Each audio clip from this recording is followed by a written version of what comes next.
Hello, this is Douglas Darian, also known as that guy with the glasses and Nostalgia Critic. I'm going to talk to you about one of my personal favorite movies to hate, Batman and Robin. And this is not the worst film ever made, it's not even close, but it is one that I personally really, really hate. Mostly because it took an incredible franchise, and just these, remarkable movies, that I did grow up with. There's only two comic books I really read growing up. It was Batman and X-Men, and so I really, really liked Batman. I loved the first two movies, and the third one was okay, and then this one was just so horrible. But the funny thing is that everyone was asking me to do it. I was getting requests back and forth for this one, and I didn't know if I could because I thought it was kind of passing that nostalgic timeline, because I was just going into high school when this movie came out, and I thought it was kind of cheating. I thought it wasn't really that nostalgic when I kind of told myself anything that was on while I was in high school I shouldn't really consider nostalgic, but I got enough requests that I just had to. And this, I had to do a quick sum up of the last few Batman movies, because by itself, yes, the movie is bad, but when you compare it to these films, you can suddenly see why a lot of people think it's the worst movie ever made. And of course, it's not the worst movie ever made. There's some good things in it. The cinematography is great, the sets are really cool, and I love the colors and stuff. So that stuff pulls it through, but yeah, like I said, when you compare it to these films, I mean, these films are just wonderful. It is a real disappointment. I'm a big Tim Burton fan, too, so not a Joel Schumacher fan, needless to say. Did a few good movies. I liked Falling Down, that was good, but that's about it. I never did see Lost Boys, but everyone says it's good. And I'm very indifferent to the third movie. It has some good qualities to it, but it certainly is the safe Batman movie. It's just got some cheesy lines, and big effects. Now, my brother really wanted me to go all out with this. He wanted it where I was like in an insane asylum, I had a straitjacket on, I was going crazy, and I was reviewing the film from the asylum, from the room. And it was a good idea, it wasn't that bad, but I think, A, you got, time-wise, just gotta get this done nice and fast. Of course, this is easier to do. But B, I think people just wanted to see a typical review, and this one does have a few extra things in there, like the doctor who's constantly, trying to restrain me and stuff like that, which I find anytime I need a role where someone has to hurt me or restrict me or do something bad to me, my brother's always the first one who volunteers, That's brotherly love for you. Yeah, look at that, he's trying to almost choke me there. So, yeah, it is interesting, because like I said, a lot of people see this as the worst film, so, what do you do with that? How do you can't just do your normal shtick, you gotta do something a little different.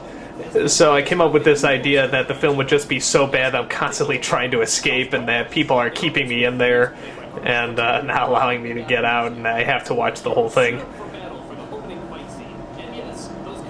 I know about half my friends at the time walked out on this movie. I couldn't walk out, like I said, because it was a very nice-looking movie, and I'm a sucker for visuals.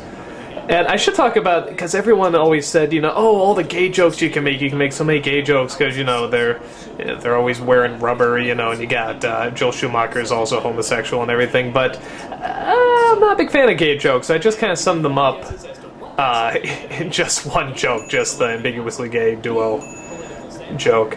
I hear gay jokes, I just think, they're too easy. And poor Arnold. Arnold, my brother and I were talking when we kind of said that every really bad movie has an unintentional heart to it, and Arnold was definitely the heart in this movie, because despite how horrible he is, I mean, yeah, how horrible everyone is, there is something kind of likable to him. He is such a doofus and so idiotic and so in his own world that you kind of feel sorry for him, and the whole thing with his wife is going on and everything, and he's just always smiling and he's always saying his corny lines. You just know he finds them so entertaining that it's kind of hard not to, not to find it kind of endearing in some ways. It's a little weird seeing me without the tie, but, then again, just trying to make a joke that anything in the room that I could kill myself with had to be removed. This is pure Daffy Duck here. Daffy Duck is probably my biggest influence. I just get everything from him. He's just the funniest character I know. I'll say something funny too. When I was doing this, I had no idea if this was going to be really easy or really hard to review, because you think, oh, it'd be really easy, it's like the worst film ever, but it's not always. Sometimes a film is just so bad, you don't even know what to say to it. You know, actually that's what happened with The Wizard. I started watching it, and I couldn't do it. I couldn't think of anything, because it was just so not in reality that it was hard to comment on, so I had to bring my brother in for that one. But this one wasn't that bad, especially because it just kept hitting every cliche you could imagine. I just made that running joke where I say before what a bad cliche could be, and of course the movie always has it in there, like Robin saying cowabunga, or poison, or what was it, the evil fortress having lightning bolt on it. I mean, and I also brought up the thing about the Adam West Batman earlier, because that's the, you know, I tried to give some reasoning to this movie, and that's the only reasoning I can understand, is that Joel Schumacher was trying to recreate the Adam West TV show, which, you know, the two main problems is, A, we have the Adam West TV show, so why would you need to recreate it, and B, these movies were supposed to be taken seriously, and he pretty much took it and did everything that was opposite of the previous films. So what can you do? And Uma Thurman here, that a lot of people say she was the best thing in there. I thought she was the worst. I thought she was horrible. Which, you know, I don't dislike her as an actress. I don't dislike any of these people as actors, actually. You know, even Arnold can pull off a good performance every once in a while, but everyone just does horrible in this movie. And I think the interesting thing, too, is that you can tell half of the actors, like, you know, Clooney and Schwarzenegger, you know, and even Uma Thurman, think they're doing the Adam West TV show. It's pretty much what they're acting like. They're going over the top, and they're doing their silly laughs and stuff like that. You know, Chris O'Donnell and Alicia Silverstone and Michael Gough, who plays Alfred, I think it's Michael Gough, I think it's his name, you know, they think they're still in the real Batman movies, which, of course, they're supposed to be, but, you know, what can you do? Yeah, Alicia Silverstone doesn't even have a British accent.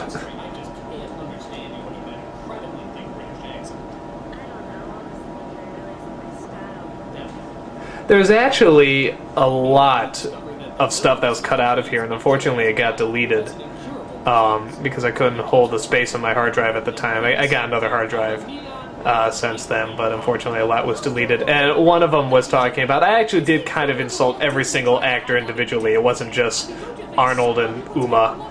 You know, I did talk about George Clooney and how he always bobbles his head all the time and stuff like that. I mean, and I actually made this graphic of a bobblehead, you know, with George Clooney's head on it.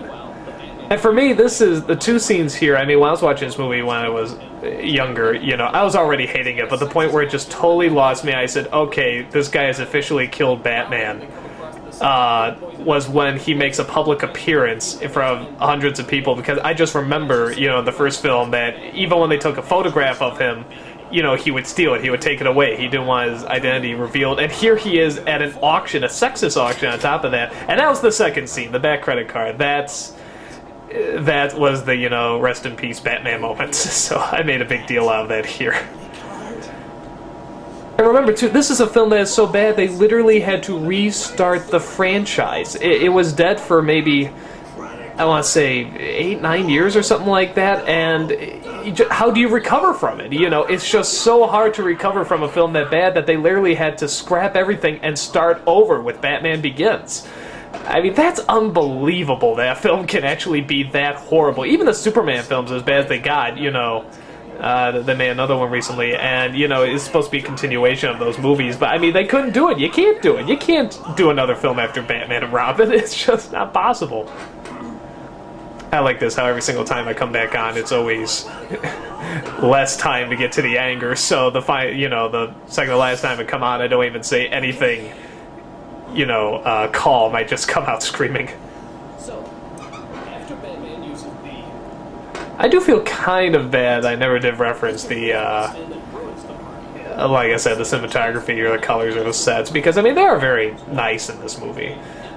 You know, I was gonna put it in, but I just thought, what's the point? You know, everyone wants to hear me badmouth it, so I might as well just, you know, just totally slam it.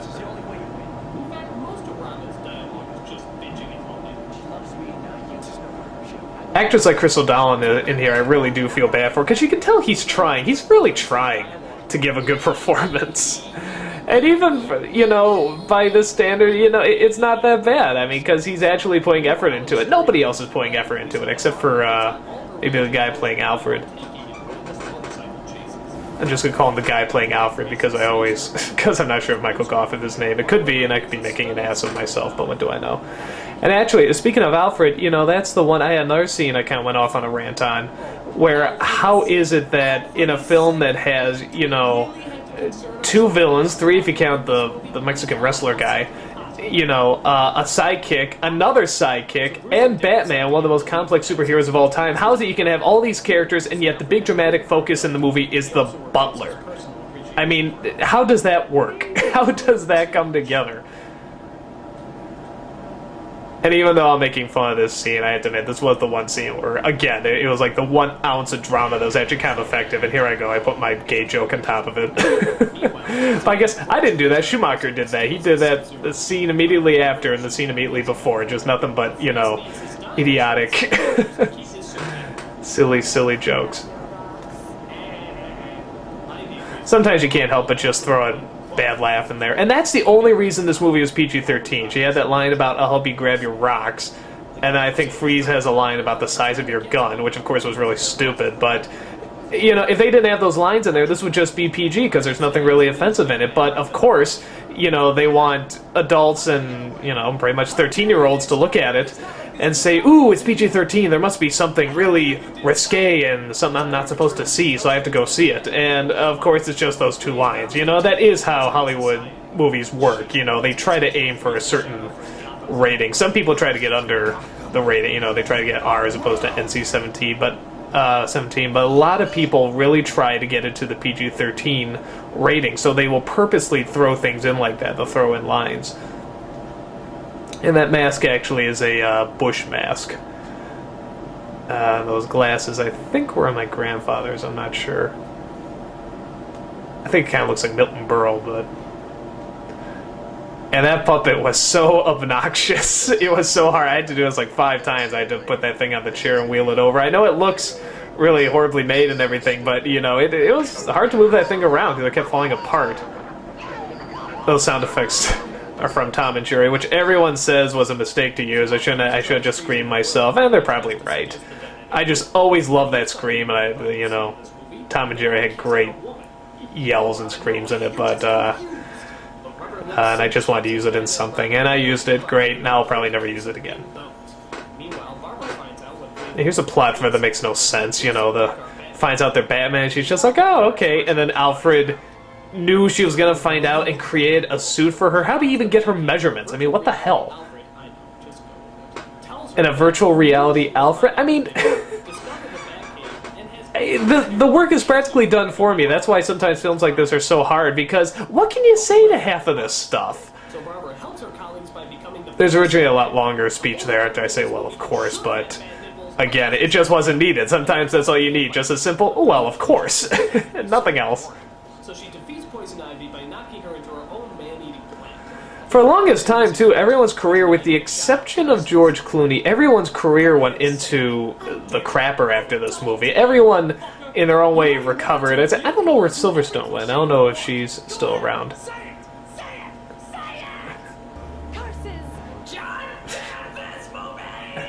And again, with a movie like this where you have to have so many freakouts, it's hard because you have to keep timing them. You can't just go over the top as big as you can on the first one, because you know you're going to have 3 or 4 others afterwards. You know, you can't have the guy come in and, you know, whatever, restrain me and keep me to the chair and stuff, because we already did that. So I had to have this thing where, you know, I have tranquilizers, and then I bring it to every Joel Schumacher movie.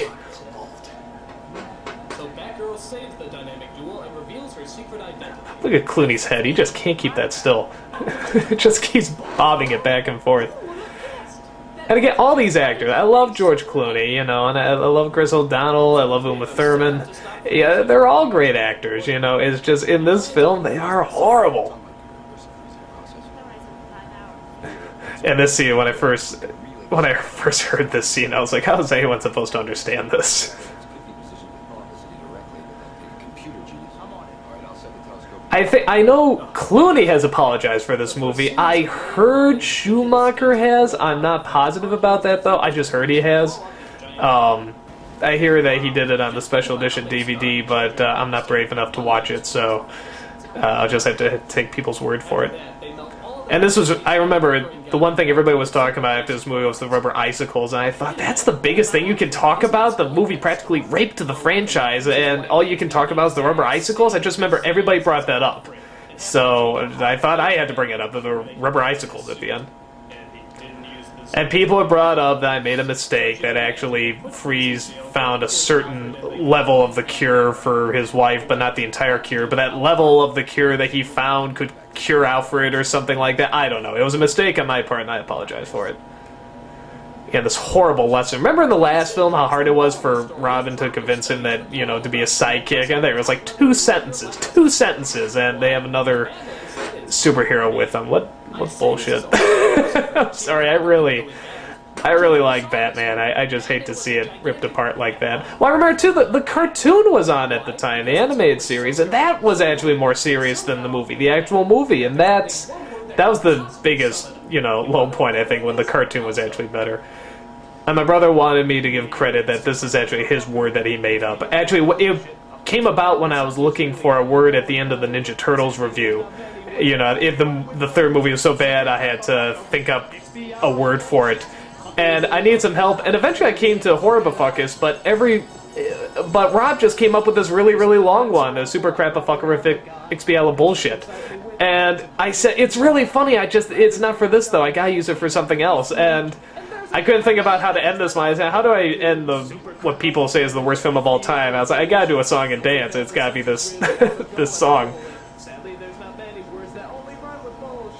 Good using the green screen too. This is just once figuring out how to use the green screen.